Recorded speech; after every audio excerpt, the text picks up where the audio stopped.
Thank you so much. And of course director Pradeep Chilkuri గారి మాటలు ఇప్పుడు వినేద్దాము. ఇటువంటి మాస్ అండ్ ఎనర్జెటిక్ టీజర్ని మనకు అందించిన డైరెక్టర్. నందమూరి అభిమానులకు, ఎన్టీఆర్ అభిమానులకు, కళ్యాణ్ రామ్ గారి అభిమానులకు కృతజ్ఞతలు తెలియజేసుకుంటున్నాను. ఇక్కడికి వచ్చిన మీడియా మిత్రులందరికీ. చెప్పాలంటే ఈ స్క్రిప్ట్ కళ్యాణ్ సార్కి చెప్పినప్పుడు బాగుంది, బట్ మేడం ఒప్పుకుంటేనే చేద్దామన్నారు. అది మేడం చెప్పగానే యాక్సెప్ట్ చేయడంతో ఈ project ముందుకెళ్ళింది.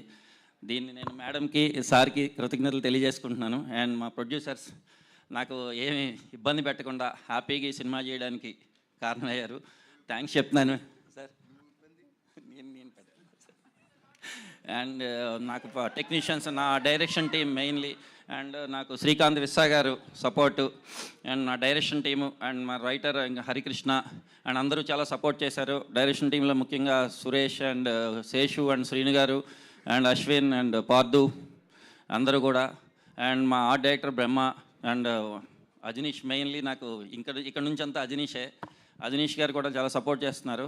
Thank you very much Ajaneesh garu. And my DOP Ramprasad sir చాలా హ్యాపీగా, నాకు ఏ ఇబ్బంది పెట్టకుండా ఆయన సీనియారిటీ నాకు చాలా హెల్ప్ అయింది. అది నేను చాలా గర్వంగా చెప్పుకుంటున్నాను, ఆయన నాకు హెల్ప్ అయ్యారని. And thank you very much. Pradeep గారు, యాక్చువల్లీ ఈ క్యారెక్టర్ విజయశాంతి గారిని తప్పితే ఇంకెవ్వరిని ఊహించుకుని రాయలేము, అసలు క్రియేట్ కూడా చేయలేము. అలాంటిది ఏ ధైర్యంతో రాశారు? అసలు ఈ అమ్మ సెంటిమెంట్ని తీసుకోవడానికి రీజన్ ఏంటి? మాకు చాలా క్యూరియస్గా, ఎక్సైటింగ్గా ఉంది ఈ విషయం గురించి తెలుసుకోవడానికి. యాక్చువల్లీ నేను క్యారెక్టర్ రాసుకున్నప్పుడే మేడం అనుకునే రెడీ చేశాను.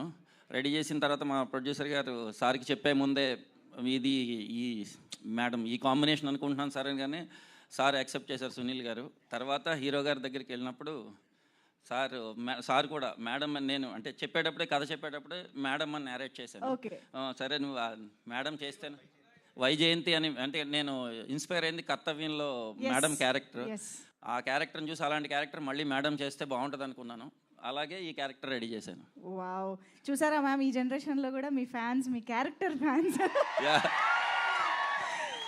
సో ఎస్, ఇప్పుడు మీరు అమ్మ సెంటిమెంట్ని ఈ సినిమా ద్వారా తీసుకురాబోతున్నారు కాబట్టి మీ రియల్ లైఫ్లో మీ మదర్తో ఉన్న ఏదైనా ఒక ఎమోషన్, ఏదైనా ఒక మూమెంట్ మాతో షేర్ చేసుకుంటారా?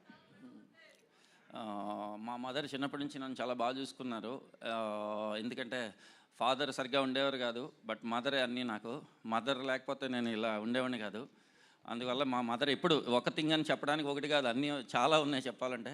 బట్ అందుకే నేను ఏ మెన్షన్ చేయట్లేదు, కానీ మా మదర్ అంటే నాకు చాలా ఇష్టం. చాలా ఎమోషనల్గా ఉంటాను ఆవిడతో. అమేజింగ్. థ్యాంక్ యూ అండి, thank you so much. We are eagerly thank you very much. Yeah, thank you so much. And yes, now requesting Prithvi sir to please speak.